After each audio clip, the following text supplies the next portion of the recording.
जो यह घटना घटी है इसके लिए पूरी तरह से यह सरकार जिम्मेदार है और इसको रिस्पॉन्सिबिलिटी भी लेनी पड़ेगी और अकाउंटेबिलिटी भी सेट करनी पड़ेगी। ऑपरेशन सिंदूर में जहां भारतीय सेना ने सटीकता से पाकिस्तान और पीओके के अंदर 9 टेररिस्ट कैंप्स या आतंकी ढांचों को तबाह किया, बात यह है कि सीज फायर का अनाउंसमेंट किसने किया?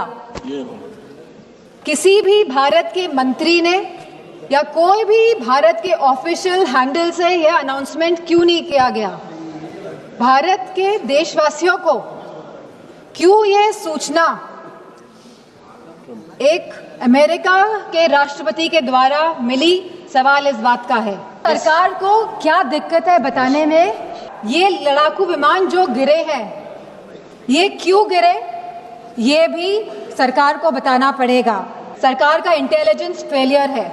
सरकार ये बात जानती ही नहीं थी कि जहां हम पाकिस्तान से लड़ रहे हैं वहीं दूसरा देश, हमारा पड़ोसी देश चीन, चाइना पूरी तरह से समर्थन कर रहा था पाकिस्तान का।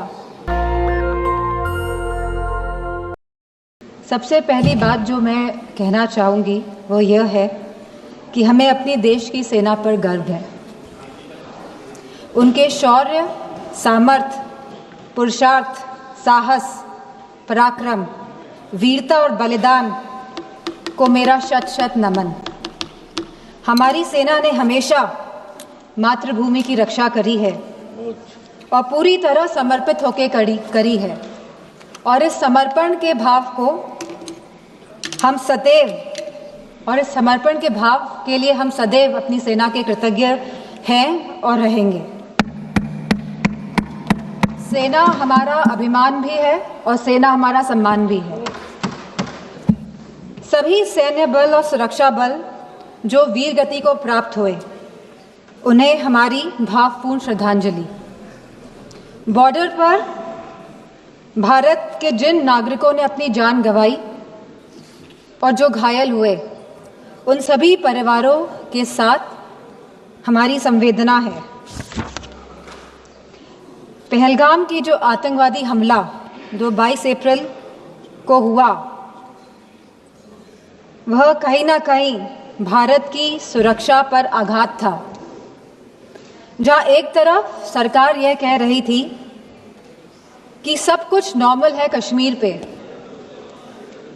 तो कहीं ना कहीं इस सरकार ने नेशनल सिक्योरिटी की कीमत पर कश्मीर में नॉर्मलसी का जो नैरेटिव सेट करने की कोशिश करी। पहलगाम की घटना कहीं ना कहीं उसी का अंजाम भी है।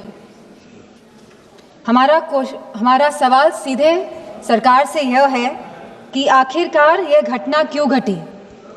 आखिरकार पहलगाम में बाइसान वैली में जहां हजारों टूरिस्ट रोज जा रहे थे अपने परिवारों के साथ, और मैं पूछना चाहूंगी सरकार से कि अगर आपके परिवार के या हमारे परिवार का कोई भी सदस्य कश्मीर जाता, घाटी में घूमने जाता, तो बिना सिक्योरिटी के क्या आप उन्हें भेज देते?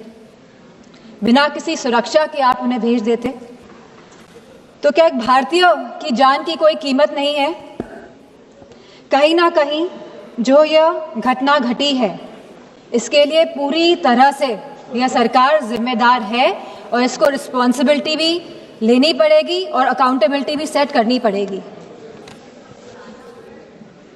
और जिस समय घटना घटी तो भारत में अमेरिका के वाइस प्रेसिडेंट्स JD वांस भी यहाँ मौजूद थे, और जब भी इस तरह के VIP गेस्ट भारत में होते हैं तो हमेशा कश्मीर घाटी में सुरक्षा बढ़ाई जाती है। लेकिन इस बार जो ये चूक हुई है, और यह खाली बरसान वैली की बात नहीं है, 60 और ऐसे टूरिस्ट डेस्टिनेशंस थे जहां पे कोई भी सुरक्षा नहीं थी, और आपके कहने पर ही, भारतीय जनता पार्टी की सरकार के कहने पर ही टूरिस्ट कश्मीर जा रहा था इस भरोसे के साथ, इस विश्वास के साथ कि वह सुरक्षित है। और यह जिम्मेदारी अंतोगत इस सरकार ने, भारतीय जनता पार्टी के नेताओं ने क्या कहा कि यह जिम्मेदारी टूर ऑपरेटर्स की थी वहां की सुरक्षा की। जो बहुत ही गैर जिम्मेदारा बयान है और साथ ही इनकी संवेदनहीनता को भी दर्शाता है। ऑपरेशन सिंदूर में जहां भारतीय सेना ने सटीकता से पाकिस्तान और पीओके के अंदर 9 टेररिस्ट कैंप्स या आतंकी ढांचों को तबाह किया, को निशाना बनाया, और जब हमारा पल्ला भारी दिख रहा था तो ये सीज फायर का जो अनाउंसमेंट हुआ, बात ये नहीं है कि सीज फायर का अनाउंसमेंट हुआ, बात यह है कि सीज फायर का अनाउंसमेंट किसने किया। किसी भी भारत के मंत्री ने या कोई भी भारत के ऑफिशियल हैंडल से यह अनाउंसमेंट क्यों नहीं किया गया? भारत के देशवासियों को क्यों यह सूचना एक अमेरिका के राष्ट्रपति के द्वारा मिली? सवाल इस बात का है। सेम कहीं ना कहीं भारत की फॉरेन पॉलिसी पूरी तरह से फेल है, और जो ये विश्व गुरु का जो माहौल बनाया जा रहा है देश में और पूरे संसार, पूरे विदेशों में, कहीं ना कहीं ये भी पूरी तरह फेल है। क्योंकि ऑपरेशन सिंदूर के तुरंत बाद और सीज फायर के तुरंत बाद IMF ने $1 बिलियन पाकिस्तान को देने का काम किया है। वहीं वर्ल्ड बैंक ने $108 मिलियन पाकिस्तान को देने का काम किया है।